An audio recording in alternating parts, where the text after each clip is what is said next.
I didn't notice the filter at first, because it didn't block anything outright.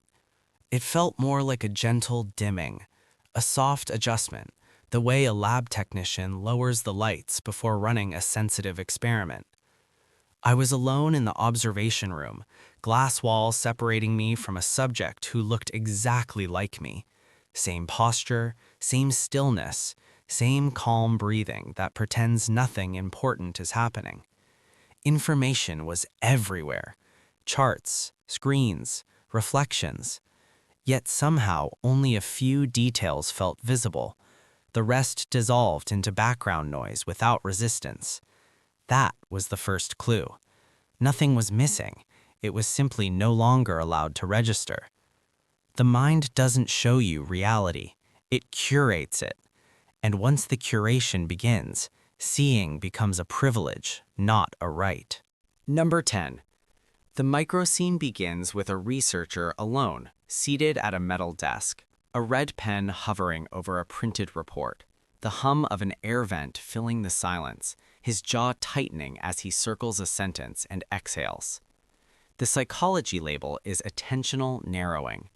The mechanism starts with pressure reducing cognitive bandwidth, which causes the mind to discard inconvenient details, leading to a version of thought that fits the moment instead of reality. Then the pattern breaks when the room feels calmer the instant the sentence disappears. The human trigger is relief, mirrored by the line, "When less truth makes breathing easier, honesty becomes negotiable." Number 9. The microscene shifts to a woman in an elevator, phone glowing in her palm, unread messages stacked like weight, her shoulders inching upward as she types a shorter reply than she meant to. The psychology label is cognitive load reduction. The mechanism moves from overload to simplification, where the brain trims nuance to survive speed, and thoughts lose accuracy in exchange for efficiency. The pattern breaks when the elevator doors close and the message is already sent. The human trigger is time scarcity, mirrored by the line, "Under pressure, truth shrinks to fit the clock." Number 8.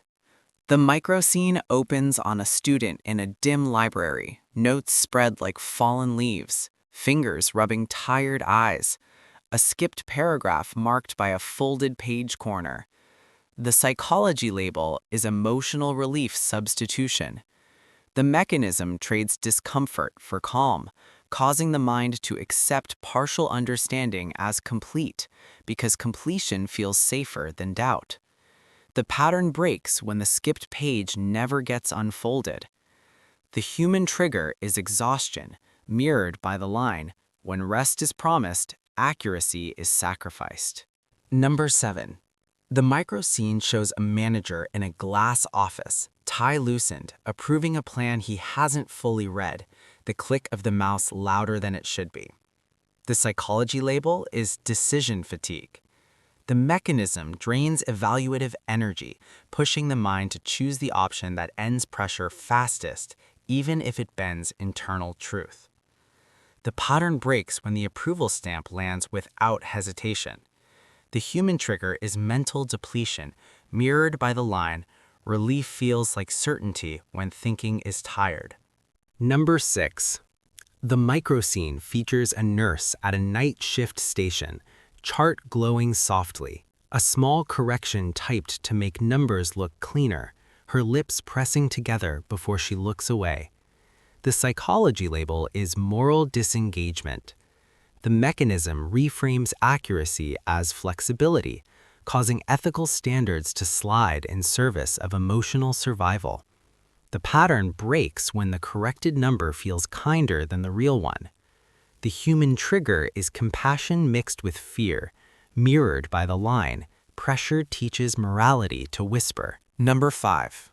The microscene follows a journalist in a quiet cafe, recorder paused, coffee cooling untouched, a sentence rewritten to avoid conflict, his reflection wavering in the window glass. The psychology label is self-justification bias.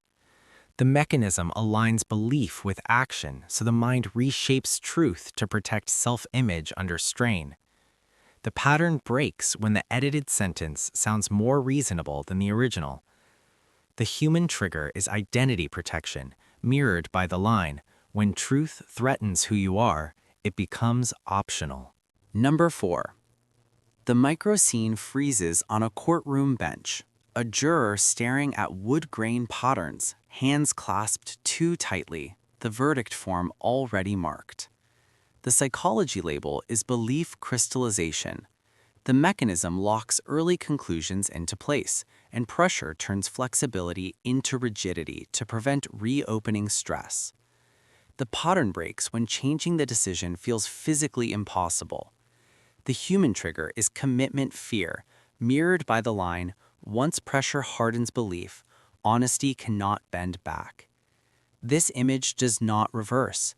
The ink does not lift. The choice does not reopen. Number 3. The micro scene shows a man at a family table, laughter paused midair, his fork suspended as he defends a story everyone knows is incomplete.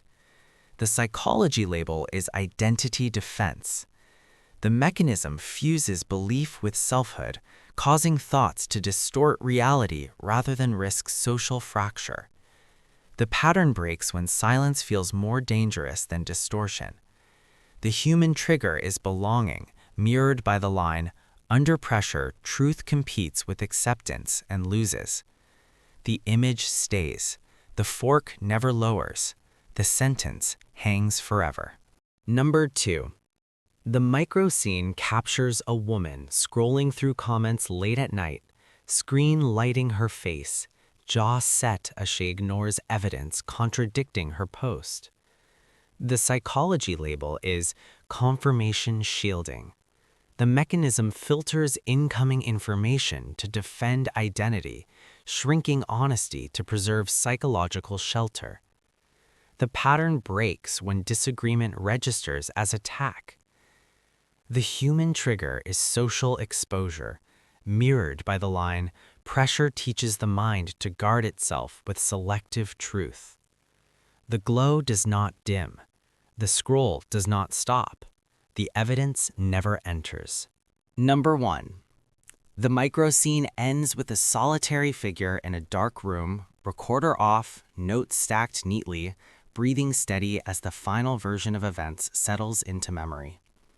The psychology label is internal narrative closure. The mechanism seals the altered story as fact because stability feels safer than correction after prolonged strain. The pattern breaks when the new memory feels original. The human trigger is the need for peace, mirrored by the line, "The quietest lies are the ones that feel like rest." This image is final. The recorder stays off. The story remains. Pressure leaves residue, not as noise, as smoothness. Thoughts that once argued now agree too quickly. Memories align themselves without resistance. Honesty fades not through force, but through accommodation. If something in this felt familiar, that recognition is not clarity. It is the residue noticing itself. This channel exists to trace those residues back to the moment they formed. Stay here, because the most dangerous pressure is the kind that teaches your thoughts to cooperate.